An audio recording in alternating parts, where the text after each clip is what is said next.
Selamat pagi, salam sejahtera. Terima kasih karena bersama dengan saya di Nazli Unity Channel. Sebelum kita teruskan ulasan pada pagi ini, jangan lupa tekan butang subscribe bagi yang belum tekan butang subscribe, dan tekan butang subscribe itu percuma. Baiklah saudara-saudara sekalian, pagi ini saya nak kongsi dengan kamu semua kehebatan SPRM sekali lagi dibuat teraju pimpinan Perdana Menteri Anwar Ibrahim.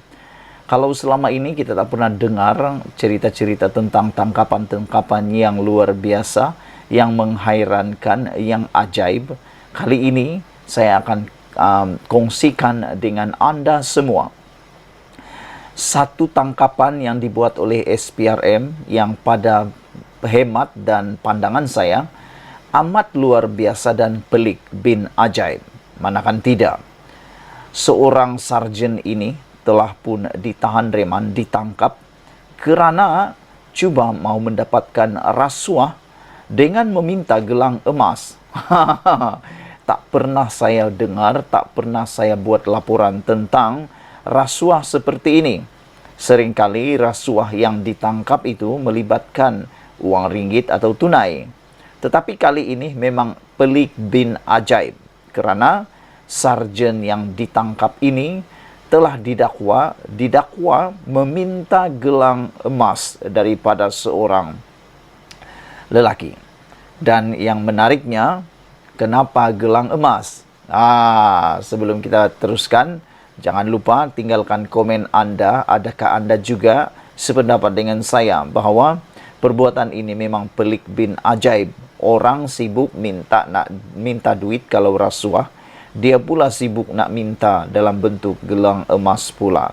Yang menariknya pula, ini bukan orang yang biasa-biasa, tetapi seorang yang berpangkat sarjen.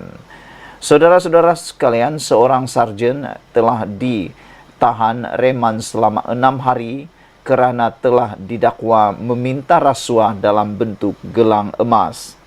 Seorang anggota polis berpangkat sarjen direman selama 6 hari oleh Suruhanjaya Pencegahan Rasuah Malaysia SPRM kerana disyaki terlibat dalam kes meminta rasuah gelang emas di Temerloh. Rupa-rupanya perkara ini berlaku di Temerloh.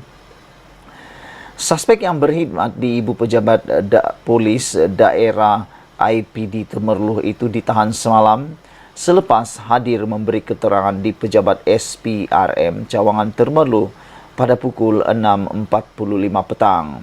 Magistrate Muhammad Shah Reza Nur Azman membenarkan perintah reman suspek bermula hari ini sehingga 23 April 2023 selepas permohonan reman dilakukan di Mahkamah Magistrate Temerloh.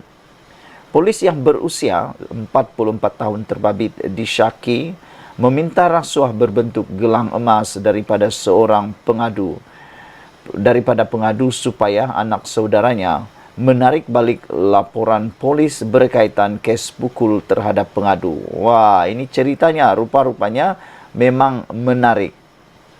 Ianya berlaku apabila sarjen ini disyaki meminta rasuah berbentuk gelang emas daripada pengadu supaya anak saudaranya menarik balik laporan polis berkaitan kes pukul terhadap pengadu. Suspek yang bertugas di bahagian siasatan jenayah didakwa melakukan kesalahan itu kira-kira pukul 2 petang di sebuah restoran makanan segera di Taman Cengal, Temerloh pada 15 April lalu. Sementara itu, pengarah SPRM Pahang, Hairuzam Muhammad Amin alias Hamim, ketika dihubungi mengesahkan tangkapan tersebut dan berkata, kes berkenaan akan disiasat di bawah Seksyen 16A dalam kurungan B Akta SPRM 2009. Saudara-saudara sekalian, saya nak memberikan sedikit ulasan nasihat kepada kita semua. Janganlah cuba-cuba untuk meminta rasuah ataupun memberi rasuah kepada sesiapapun. Kerana mungkin Anda sangka orang itu tidak akan berani membuat laporan kepada SPRM. Tetapi sampai waktunya, mungkin Anda akan terperangkap dan Anda akan menjadi mangsa atas perbuatan Anda sendiri. Jadi adalah lebih baik Anda menjauhi perbuatan durjana rasuah ini kerana ianya boleh menghancurkan kerjaya Anda, keluarga Anda, bahkan hidup Anda secara keseluruhan. Bayangkan saja, orang yang berpangkat sarjan ini sudah mempunyai pangkat yang besar, dipandang tinggi mulia di mata masyarakat, kerana beliau adalah seorang yang berpangkat sarjan dan polis. Sepatutnya beliau mengelakkan diri, menghindari perbuatan-perbuatan yang melanggar undang-undang Malaysia. Beliau sepatutnya tahu apa natijah, dan beliau, saya fikir, memang sepatutnya dan sudah sesungguhnya tahu tentang natijah atas perbuatan beliau ini. Namun, oleh kerana kesilapan sekali ataupun mungkin sudah berulang, beliau akhirnya menerima masalah besar yang kini menggugat kerjaya dan masa depan beliau. Sekian dulu untuk kali ini. Jangan lupa share video ini, ikuti terus laporan selepas ini. Selamat malam, salam sejahtera. Ini satu isu yang kita tunggu-tunggu berkaitan dengan seorang menteri dan juga kesalahan berkaitan dengan rasuah dan penyalahgunaan kuasa yang sedang hangat dalam kerajaan sekarang. Sebelum kita teruskan, sila tinggalkan komen Anda, tekan butang subscribe. Baik saudara-saudara sekalian, dalam harian Metro kita menerima satu laporan bahawa SPRM geledah pejabat rumah Siva Kumar. Suruhanjaya Pencegahan Rasuah Malaysia SPRM menggeledah pejabat dan kediaman Menteri Sumber Manusia V. Siva Kumar semalam. Difahamkan ia dilakukan bagi melengkapkan siasatan berhubung dakwaan menerima wang bernilai jutaan ringgit menerusi orang tengah sebagai jaminan meneruskan kontrak kerajaan terhadap individu tertentu. Sumber memaklumkan penggeledahan terbabit bagi menjejaki wang yang didakwa dipor oleh Siva Kumar. Penggeledahan itu dilakukan SPRM sebaik sahaja keterangan menteri itu diambil. Siva Kumar telah dipanggil SPRM semalam untuk bantu susulan siasatan terhadap seorang pegawai tugas-tugas khas dan penahanan setiausaha sulitnya minggu lalu.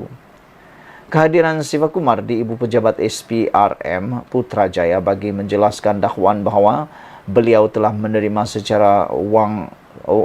wang secara tunai oleh seorang ahli perniagaan yang juga ditahan SPRM bersama dua pegawai kanannya.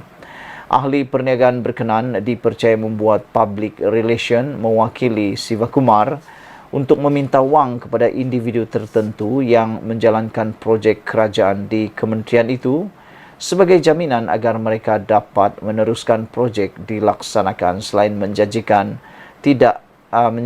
akan diberikan projek lain selepas itu, katanya. Tambah sumber, perbuatan yang dilakukan ahli perniagaan itu disyaki berada di bawah pengetahuan kedua-dua pegawai Siva Kumar yang dikatakan pernah menyaksikan pemberian wang itu. Wang berkenan disyaki dibayar secara tunai sebelum kesemua wang itu didakwa akan diserahkan kepada Siva Kumar, katanya, yang turut maklumkan Siva Kumar dibebaskan selepas keterangannya direkodkan semalam. Usaha mendapatkan pengesahan Ketua Pesuruhjaya SPRM Tan Sri Azam Baki belum berhasil. Jumaat lalu, SPRM menahan setiausaha sulit kepada Siva Kumar bagi membantu siasatan kes pengambilan pekerja asing. Saudara-saudara sekalian, Siva Kumar pada hari 17 hari bulan pukul 1.24 telah pun tampil menafikan kediaman digeledah oleh SPRM. Laporan ini dikeluarkan tepat pada 17 hari bulan, iaitu hari ini. Menteri Sumber Manusia V. Siva Kumar menafikan kediaman beliau digeledah Suruhanjaya Pencegahan Rasuah Malaysia SPRM semalam. Ketika diasak persoalan terbabit berulang kali susulan siasatan membabitkan kes pengambilan pekerja asing, beliau sekadar memberikan jawapan ringkas kepada pemberita. Tidak ada, katanya ketika ditemui selepas menghadiri pra-pelancaran Minggu Latihan Kebangsaan NTW 2023 di sini hari ini. Terdahulu, media melaporkan SPRM menggeledah pejabat dan kediaman Siva Kumar dikatakan bagi melengkapkan siasatan kes yang sedang disiasat agensi berkenaan. Dengan memetik sumber, laporan media itu mendakwa penggeledahan terbabit bagi menjejaki wang yang disyaki terbabit dalam kes yang sedang disiasat SPRM membabitkan beberapa pegawai kanan di kementerian berkenaan. Penggeledahan dilakukan SPRM sebaik keterangan ahli Parlimen Batu Gajah diambil pada hari sama semalam. Ditanya mengenai pertemuannya dengan SPRM semalam, Siva Kumar berkata, beliau menyerahkan siasatan sepenuhnya kepada Suruhanjaya terbabit. Biar mereka buat siasatan, kes masih dalam proses siasatan. Apa-apa kita akan bagi kerjasama penuh, itu sahaja, kata Siva Kumar lagi. Saya tidak ditahan, cuma bagi kenyataan. Saya kata akan bagi kerjasama, maknanya akan bagi kerjasama, katanya lagi. Dalam pada itu, beliau menegaskan kementeriannya akan memberi kerjasama penuh untuk membantu siasatan. SPRM sebelum ini dilaporkan menyerbu pejabat kementerian di Putrajaya Khamis lalu di mana seorang pegawai kanan Siva Kumar ditahan. Sehari kemudian, SPRM menahan Setiausaha Sulit, Menteri Sumber Manusia itu, berhubung siasatan rasuah itu. Turut ditahan seorang ahli perniagaan dari Ipoh, dalam siasatan dikatakan membabitkan rasuah bernilai Rm97 juta. Difahamkan siasatan SPRM turut bertumpu kepada individu lain dalam kementerian dan agensi berkaitannya. Sekian dulu untuk kali ini. Jangan lupa tinggalkan komen Anda, tekan butang subscribe. Kita jumpa lagi. Bye-bye.